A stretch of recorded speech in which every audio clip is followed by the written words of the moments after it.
Hello friends, we all know that summer season is coming now and जितने भी लोग इस वीडियो को देख रहे होंगे आप में से मैक्सिमम लोगों को इस सीजन में कोल्ड ड्रिंक या सॉफ्ट ड्रिंक जिसे बोलते हैं पीना बहुत पसंद होगा। तो आज की ये वीडियो कोल्ड ड्रिंक्स के फैक्ट्स पर है। फैक्ट्स से मतलब है कि कोल्ड ड्रिंक हमारी हेल्थ के लिए सही है या गलत, इस पर चर्चा करेंगे। इस वीडियो को ज़्यादा से ज़्यादा शेयर करें ताकि आप अपने फ्रेंड्स, रिलेटिव्स और फैमिली को ये बता सके कि जो कोल्ड ड्रिंक को कंज्यूम कर रहे हैं वो उनकी हेल्थ पर क्या इफेक्ट कर सकती है। तो आइए थोड़ा सीरियस होकर इंटरेस्टिंग मूड के साथ इस वीडियो को शुरू करते हैं और कोल्ड ड्रिंक की रियलिटी को जानने की कोशिश करते हैं। So let's start the video. आज पूरी दुनिया में थिएटर से लेकर पिक्चर हॉल तक, स्कूल के फंक्शन से लेकर ऑफिस की मीटिंग तक, बच्चों के बर्थडे से लेकर शादियों में बारातियों के स्वागत तक, बच्चे, बुजुर्ग और यंगस्टर सभी के हाथ में हर जगह आपको ये कोल्ड ड्रिंक की बोतल दिख जाएगी। लेकिन क्या हम जानते हैं कि हम अपनी बॉडी के अंदर क्या कंज्यूम कर रहे हैं? कई बार ये अफवाह भी उड़ाई गई है कि कोल्ड ड्रिंक टॉयलेट क्लीनर की तरह है, जो बिल्कुल ही मिथ्य बात है। सॉफ्ट ड्रिंक जैसे पेप्सी और कोका कोला को टॉयलेट क्लीनर से कभी भी कंपेयर नहीं किया जा सकता, क्योंकि जिस बेसिस पर ये कंपेयर अक्सर लोगों द्वारा की जाती है वो है इनमें यूज होने वाले एसिड।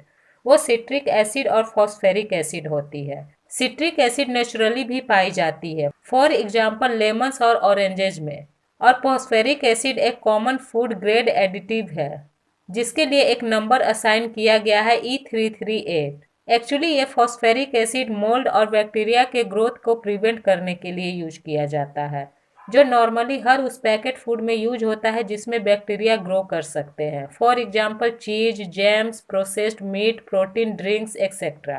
कोल्ड ड्रिंक्स में हाई शुगर कंटेंट के कारण बैक्टीरिया जल्दी ग्रो होने का खतरा बढ़ जाता है, इसलिए इसमें फॉस्फेरिक एसिड यूज किए जाते हैं बैक्टीरिया के ग्रोथ को प्रिवेंट करने के लिए।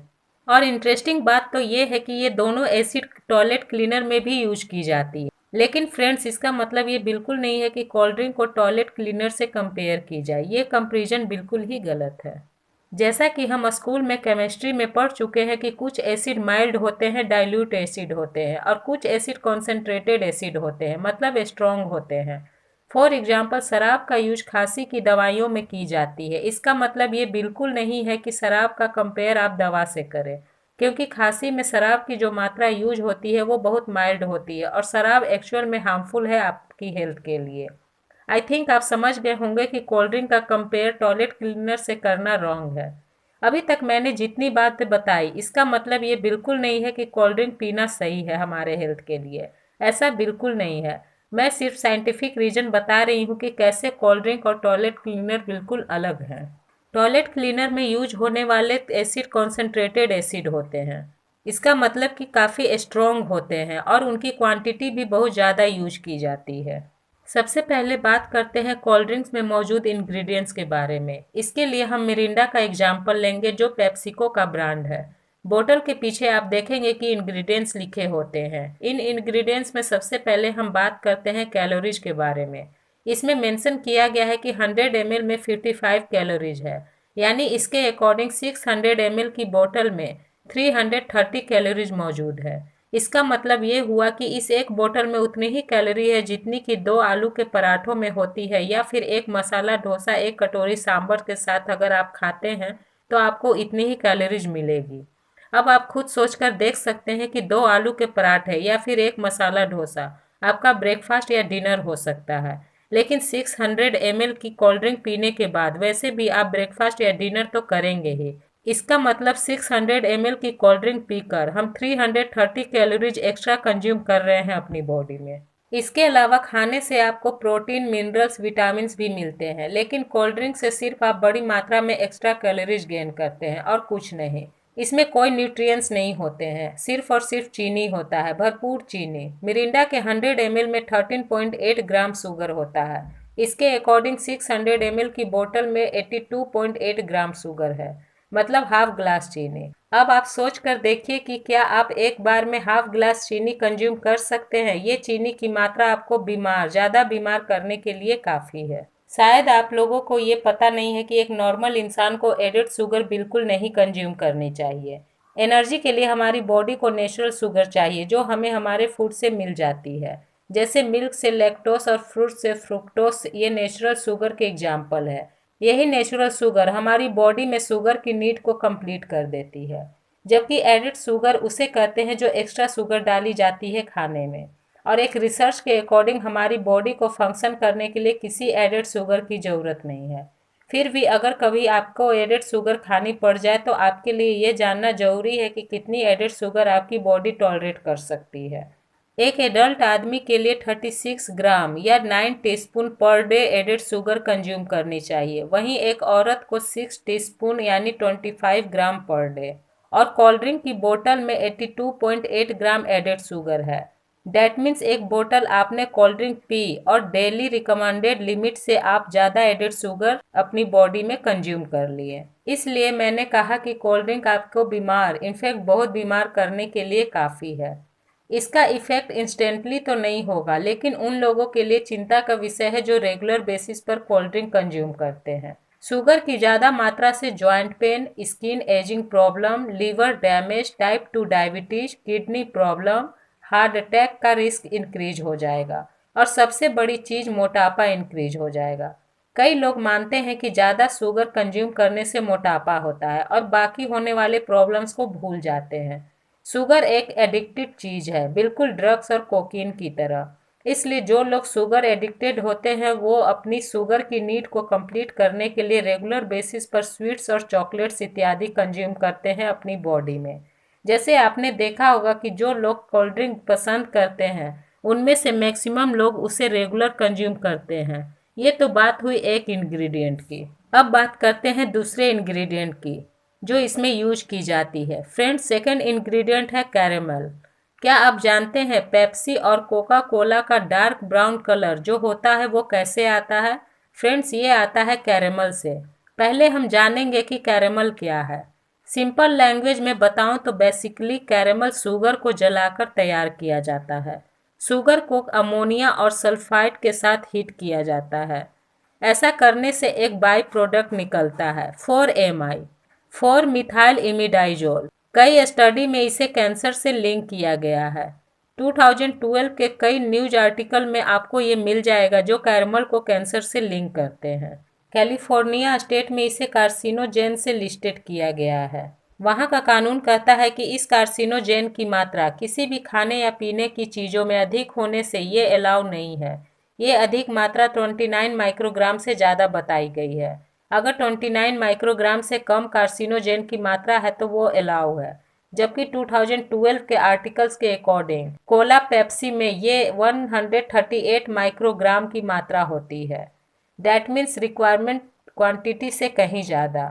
लेकिन अमेरिका की सख्ती के कारण कोला ने यह कहा कि हम फार्मूला चेंज कर देंगे और 4-MI की कम मात्रा यूज करेंगे।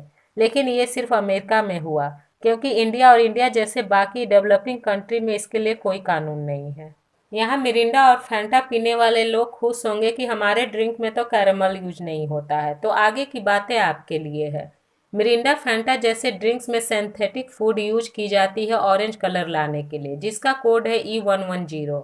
इसे सनसेट येलो FCF नाम से भी जाना जाता है। एक रिसर्च में कहा गया है कि आर्टिफिशियल फूड फ्लेवर्स की वजह से बच्चों में हाइपर एक्टिविटी देखने को मिलती है। बच्चों की अटेंशन पर भी फर्क पड़ता है। यही कारण है कि कई यूरोपियन यूनियन में इस E110 फूड कलर को बैन किया गया है। लेकिन हमेशा की तरह इंडिया में ऐसा नहीं है। आप मिरिंडा की बोतल के पीछे देख सकते हैं 110 का यूज किया जाता है, जो सनसेट येलो FCF है। आज भी कोई रेगुलेशन नहीं है इंडिया में E110 के लिए। कंपनी धड़ल्ले से कई पैकेट फूड आइटम में आज भी इसका यूज करती है। ऐसा ही एक और इंग्रेडिएंट है E211। ये E211 कोड है प्रिजर्वेटिव सोडियम बेंजोएट के लिए। 2005 में एक रिसर्च के अकॉर्डिंग ये पाया गया था कि सॉफ्ट ड्रिंक में बेंजीन पाई जाती है। आपको जानकर हैरानी होगी कि बेंजीन एक ऐसी गैस है जो गाड़ियों के एग्जॉस्ट से निकलती है। कोयले या तेल को जलाने से भी ये गैस निकलती है, जो नॉर्मली कैंसर का कारण भी होती है। अब सवाल ये है कि कोल्ड ड्रिंक में ये गैस कैसे पाई जाती है। रिसर्च करने से पाया गया कि बेंजोएट सॉल्ट्स जैसे प्रिजर्वेटिव सोडियम बेंजोएट जब ये एस्कॉर्बिक एसिड के साथ रिएक्ट करती है, एस्कॉर्बिक एसिड विटामिन C होता है, ये दोनों साथ में मिलकर बेंजीन बना देते हैं। इस रिएक्शन को हीट एंड लाइट की ज़रूरत होती है। आपने कई शॉप्स में देखा होगा कि कोल्ड ड्रिंक्स की बोतल्स बाहर सन के कांटेक्ट में रखी होती है। तो जब भी ये बोतल्स एक्सपोज होती है हीट एंड लाइट में तो रिएक्शन हो जाता है इनके अंदर अंदर। 2007 की कंट्रोवर्सी के बाद कई देशों में कोका कोला ने अपने प्रोडक्ट से सोडियम बेंजोएट हटाने का डिसीजन लिया, लेकिन ऐसा सिर्फ उन देशों में किया गया जहां के रूल्स स्ट्रिक्ट हैं और कोर्ट केस किए गए। इंडिया जैसे देशों में आज भी ये प्रिजर्वेटिव यूज किया जाता है सॉफ्ट ड्रिंक्स में। अब जानते हैं नेक्स्ट इंग्रेडिएंट्स फॉस्फेरिक एसिड के विषय में, जो मोल्ड और बैक्टीरिया के ग्रोथ को प्रिवेंट करने के लिए यूज किया जाता है।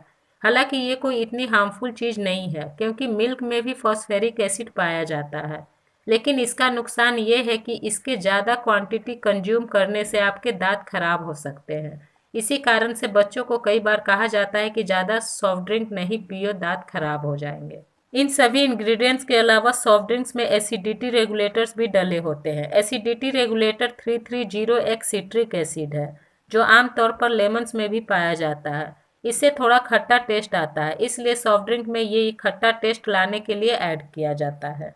इसके अलावा 331 जो सोडियम साइट्रेट है, एक क्रिस्टलिन सॉल्ट है जो सिट्रिक एसिड के ही फर्मेंटेशन से बनता है। ये एक्चुअली एसिडिटी कम करने में हेल्प करता है सॉफ्ट ड्रिंक की। इसके अलावा सॉफ्ट ड्रिंक खराब ना हो जाए ऑक्सीडाइजेशन की वजह से इसे भी प्रिवेंट करता है। इन सभी के अलावा जब आप इंग्रेडिएंट लिस्ट में देखेंगे तो केमिकल्स है स्टेबिलाईजर्स, जिसका कोड है E1450, जिसे कहा जाता है स्टार्च सोडियम ऑक्टेनाइल सकीनेट, और E445 जो है ester gum. Stabilizers and emulsifiers actually help करते हैं दो तरह की लिक्विड को मिक्स करने में जो नॉर्मली मिल नहीं सकते हैं। स्टेबिलाईजर सॉल्यूशन के होमोजेनिटी को भी मेंटेन करता है, जिससे ड्रिंक्स में लम्प्स फॉर्मेशन न हो। ये ज़्यादा हार्मफुल थिंग्स नहीं है। और कार्बोनेटेड वाटर यूज होता है सॉफ्ट ड्रिंक में, जो वाटर है विथ कार्बन डाइऑक्साइड। इससे फीज आता है कोल्ड ड्रिंक में। जिन लिक्विड्स में कार्बन डाइऑक्साइड डला होता है उन्हें हम सोडा कहते हैं। तो फाइनली जितने भी सॉफ्ट ड्रिंक्स है वो एक सुगरी सोडा है, क्योंकि सभी इंग्रेडिएंट्स को अगर साइड कर दे तो सॉफ्ट ड्रिंक्स में रह जाता है कार्बोनेटेड वाटर और शुगर, इसलिए सुगरी सोडा। अब फ्रेंड्स आप ही डिसाइड कीजिए कि सॉफ्ट ड्रिंक जो आप गर्मी में राहत समझकर पीते हैं वो आपके लिए कितना हार्मफुल है और क्या आपको इसे कंज्यूम करना चाहिए या नहीं। फ्रेंड्स आई होप वीडियो आपके लिए इन्फॉर्मेटिव होगी। अगर वीडियो अच्छी लगी तो प्लीज़ वीडियो को लाइक एंड शेयर करें और चैनल को सब्सक्राइब करें, साथ ही बेल आइकन प्रेस करना ना भूलें। हम चैनल पर आपके लिए ऐसे ही इन्फॉर्मेटिव वीडियो लाते रहते हैं।